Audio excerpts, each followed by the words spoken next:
నిజామాబాద్ జిల్లాలో 70 కోట్ల రూపాయల విలువైన కస్టమ్ మిల్లింగ్ రైస్ సీఎంఆర్ ధాన్యం కుంభకోణం సంచలనం రేపుతోంది.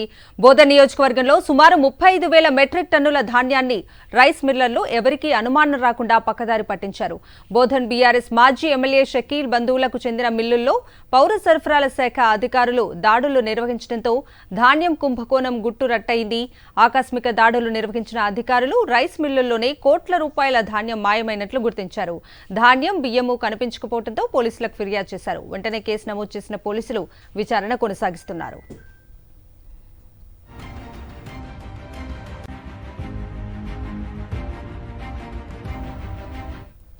బోధన్ డివిజన్లోని 3 రైస్ మిల్లులకు 50,000 మెట్రిక్ టన్నుల ధాన్యాన్ని అధికారులు కేటాయించారు. 35,000 మెట్రిక్ టన్నుల బియ్యం తిరిగి ఇవ్వాల్సి ఉండగా కేవలం 5,000 మెట్రిక్ టన్నుల బియ్యం అప్పగించారు.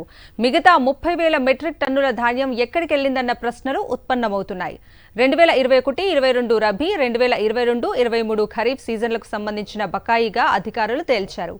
జిల్లాలోని 3 మిల్లుల్లో ధాన్యం దుర్వినియోగమై పక్కదారి పట్టినట్లు ప్రాథమికంగా నిర్ధారించారు.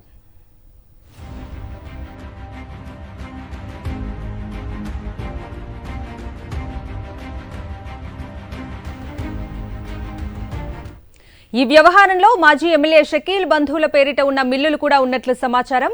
సీఎంఆర్ కోటా తిరిగి ఇవ్వని మిల్లులలో పౌర సరఫరాల శాఖ అధికారులు దాడులు కొనసాగుతున్నాయి. మరింత లోతుగా విచారణ కొనసాగిస్తే వాస్తవాలు బయటపడే అవకాశం ఉన్న నేపథ్యంలో అధికారులు ఆ దిశగా విచారణ కొనసాగిస్తున్నారు.